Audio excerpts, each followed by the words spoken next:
போன வருஷம் social media எங்கும் கேட்கப்பட்ட தேடப்பட்ட ஒரே ஒரு அப்டேட்னா அது விடாமுயற்சி அப்டேட் தான். அண்ட் இந்த வருஷம் நியூ இயரே கூட ஏகே ஃபேன்ஸுக்கு ஒரு ஏமாற்றத்தோட தான் ஆரம்பிச்சது. எஸ், பொங்கலுக்கு விடாமுயற்சி வெர்சஸ் குட் பேட் அக்லி அதுதான் இருக்க போகுது. So it's gonna be AK versus AK Pongal அப்படின்ற மாதிரிலாம் எதிர்பார்ப்புகள் அப்போ இருந்தது. பட் சேட்லி நியூ இயர் விஷயோட விடாமுயற்சி படம் பொங்கலுக்கு வரப்போகிறது இல்லை அப்படிங்கிற அனௌன்ஸ்மெண்ட்டை அந்த படக்குழு சார்பாக விட்டாங்க. ஸோ அந்த ஏமாற்றங்களுக்கெல்லாம் அப்புறமா இப்போது அந்த படத்தோட ட்ரெய்லர் வெளியாயிருக்கு.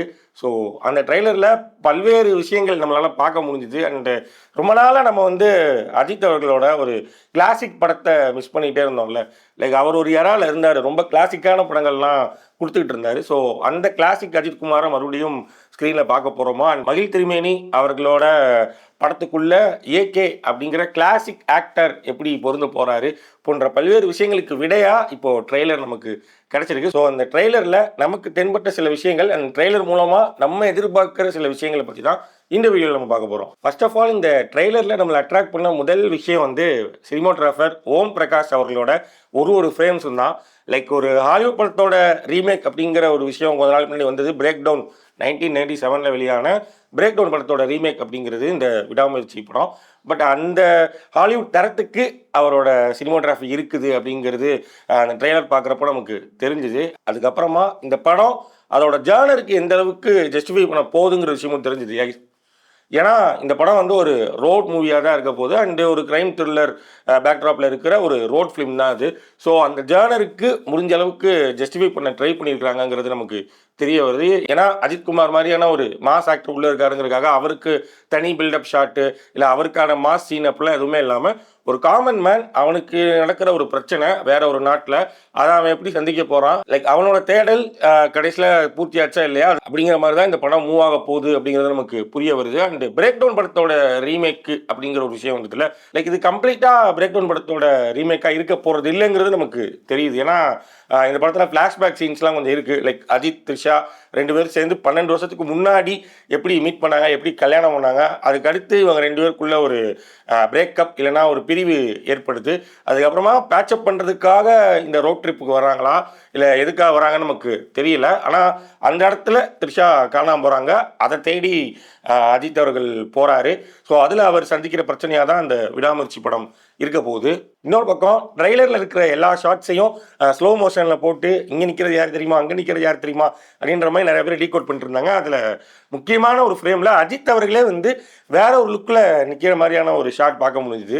லைக் நிறைய முடியெல்லாம் வளர்த்துட்டு க்ளீன் ஷேவில் கொஞ்சம் யங்கர் லுக்கில், இன்னும் சொல்லப்போனால் வரலாறுல அந்த வில்லன் அஜித்தோட லுக்கில் இருக்கிற மாதிரியான ஒரு விஷயங்கள் நம்மளால் பார்க்க முடிஞ்சுது. லைக் அது நிஜமாவே அஜித் குமாரா இல்லை என்ன விஷயங்கிறது நமக்கு தெரியலை. அண்டு இந்த மாதிரியான ஒரு கிளாசிக்கான என்ன சொல்கிறது, அந்த ரோட் மூவிக்குள்ளே 2 அஜித் குமார் 2 பேரும் பார்க்குறதுக்கு ஒரே மாதிரி இருக்காங்க அப்படின்ற மாதிரிலாம் சீன்ஸ் இருக்காது அப்படின்னு நம்ப முடியுது. ஒருவேளை அது ஃப்ளாஷ்பேக் காட்சியாக இருக்கலாம், இல்லை இந்த ஸ்க்ரீன் பிளேவை மகிழ் திருமேனி எப்படி கையாண்டிருக்காரு. அண்டு இதை அவர் இண்டியனைஸ் பண்ணியிருக்காரு. ஆக்சுவலாக அவர் பிரேக் டவுனோட ஒரு ஒன்லைன் எடுத்துக்கிட்டாலும் அவர் இந்த ஸ்கிரிப்டை கொஞ்சம் இண்டியனைஸும் பண்ணியிருக்கிறாரு.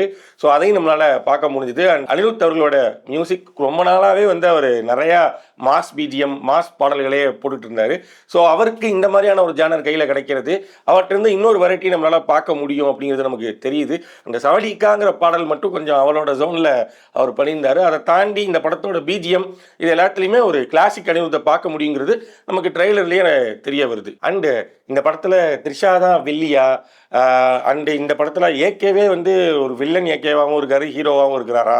அண்டு அர்ஜுன் வெர்சஸ் ஏகே எப்படி இருக்க போகுது, ஏன்னா மங்காத்தாக்கு அப்புறமா மறுபடியும் இந்த படத்தில் சேர்ந்துருக்காங்க இல்லையா. ஸோ இந்த மாதிரி நிறையா விஷயம் இப்போது ஸ்பெகுலேஷனில் இருக்குது. எனக்கு தெரிஞ்ச வரைக்கும் த்ரிஷா இந்த படத்தோட நெகட்டிவ் கேரக்டர் ப்ளே பண்ணுறதுக்கான வாய்ப்பு இல்லை அப்படிங்கிறது தான் தெரியுது. ஏன்னா ட்ரெய்லரும் நமக்கு அதை தான் டினோட் பண்ணுது. அண்டு அர்ஜுன் ஒரு ரொம்ப ஈவிலான ஒரு வில்லனாக இருப்பாருங்கிறது ட்ரெய்லரில் அவரை காமிச்ச ஷார்ட்ஸு. அண்டு இன்னொரு இடத்துல அவர் பயங்கரமாக ஃபைட் பண்ணுறாரு, பேரலாக காட்டுறாங்க. அவர் ஒரு பக்கம் ஃபைட் பண்ணிருக்காரு, இன்னொரு பக்கம் ஏகே ஃபைட் பண்ணிருக்காரு. ஸோ அவர் ஒரு பயங்கர ஈவிலான ஒரு வில்லனாக இருக்கிறதுக்கு நிறையா வாய்ப்புகள் இருக்குது. அந்த பிரேக் டவுன்லேயும் அப்படி ஒரு வில்லன் இருப்பார். ஸோ அந்த கேரக்டரை அர்ஜுன் பண்ணியிருக்க வாய்ப்பு இருக்குது.